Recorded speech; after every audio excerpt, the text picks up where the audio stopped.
In 1868, King Chulalongkorn, Rama V, ascended the throne of Siam.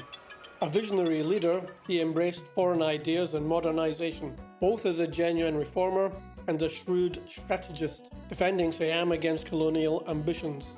He invited experts from Britain, France, Germany, Denmark, the United States and other countries to develop government institutions and educate young Thai elites abroad.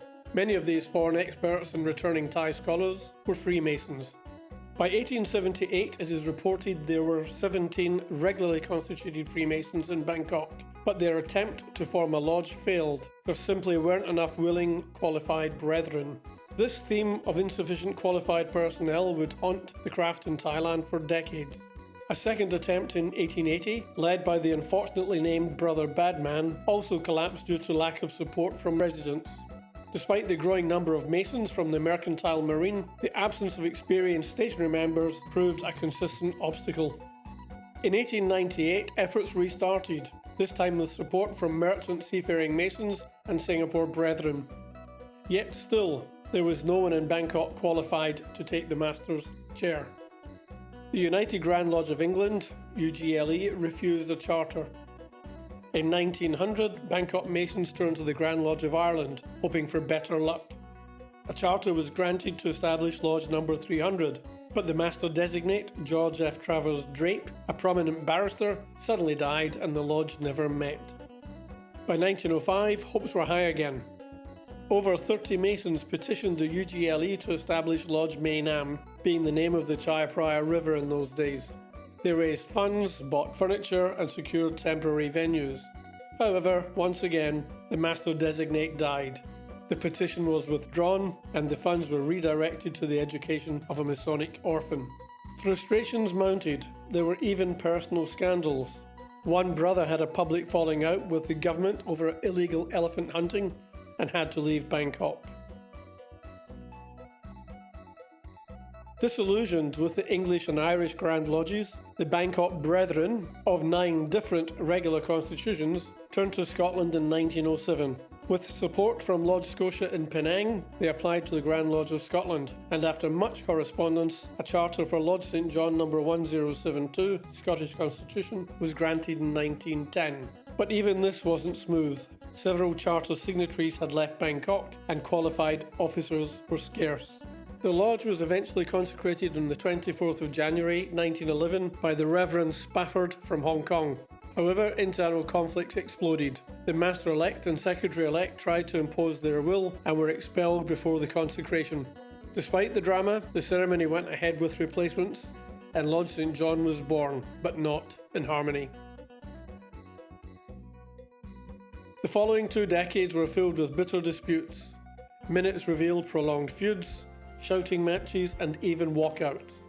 One brother tasked with securing land for a Masonic temple from the Privy Purse never followed through, possibly afraid to embarrass the royal family due to the lodge's public conflicts. Despite this chaos, progress was made. In March 1911, the first Mart degree was performed.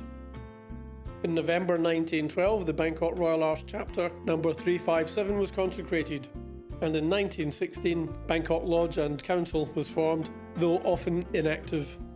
By 1938, 25% of the membership was Thai, mostly well-educated elites trained abroad. The rest included Danes, British and other Europeans from major trading companies. Internal strife finally began to ease just as another storm, World War II, was brewing. World War II devastated Southeast Asian Freemasonry. Just before Japan officially entered Thailand in 1941, the Japanese Kempeitai military police raided Lodge St John's rented premises, seizing all Masonic items. Several brethren were interned in harsh conditions, but thanks to the bravery of Thai and neutral brethren, many survived. Miraculously, some documents and photographs were hidden and later resurfaced, although many others were lost in a 1990s burglary. Several of the survivors of the war, including brother Sir James Holt, a key post-war figure, helped resurrect Freemasonry in Thailand. Lodge St John resumed activities in 1946, but with lower numbers. Many pre-war Thai brethren had aged or died, and the new generation was slow to emerge, possibly due to complex wartime politics. American influence after the war grew rapidly, and by the late 1950s and 60s, US military and diplomatic presence in Thailand soared. A Square and Compass Club was established in 1959, with membership numbering around 60 by 1970, and American brethren began forming a vital new bloc in Thai Masonry. This culminated in the founding of the Bangkok Oasis Shrine Club and participation in the ancient and accepted Scottish Rite, which welcomed Masons of all faiths. Scottish Rite's annual degree conferrals alternated between Bangkok and Malaysia, drawing brethren from across Asia. By the early 1970s, Lodge St. John had many American members, and relations with US brethren had become close and cooperative. Following America's withdrawal from Vietnam and its bases in Thailand, Masonic numbers dropped again. Some retired military brethren stayed in Bangkok, preserving continuity. But the Bangkok Oasis Shrine Club slowly faded by the early 1990s, marking the end of a golden era of charitable work, particularly for Thai children with disabilities. Despite the loss of key older members, Lodge St. John remained strong. A new generation took the reins, but attrition and globalization began affecting stability. Young Masons were often transferred abroad soon after becoming active members. In 1993, after 82 years of being Thailand's only lodge, Lodge St. John helped consecrate Lodge Patio Westwinds, number 1803 Scottish Constitution, with support from brethren in Western Australia. This event marked the beginning of a Masonic explosion in Thailand. The French Grande Loge Nationale Française, GLNF, soon followed, consecrating La Respectable Loge Les Sept Niveaux de la Sagesse in Chiang Mai, and in Bangkok, Respectable Loge Tantoan Fleur de Soleil, Hoa Sen Lumière d'Asie, Star in the East, and Foederis Arca, which has since moved to Taipei. The English soon asserted their role and consecrated Chula Lodge number 9745 in Bangkok, followed by the Light of Siam number 9791 in Phuket, and Trident Lodge in 2014. Not to be outdone, the Scots revived Lodge Lan Chang number 1632, originally in Lao until 1976, and later formed Lodge Ratanakosin, Thai language lodge aiming to attract more young Thai Masons. The Irish weren't idle either, founding Morakot Lodge number 945 in 1995 and Songkla Lodge number 936.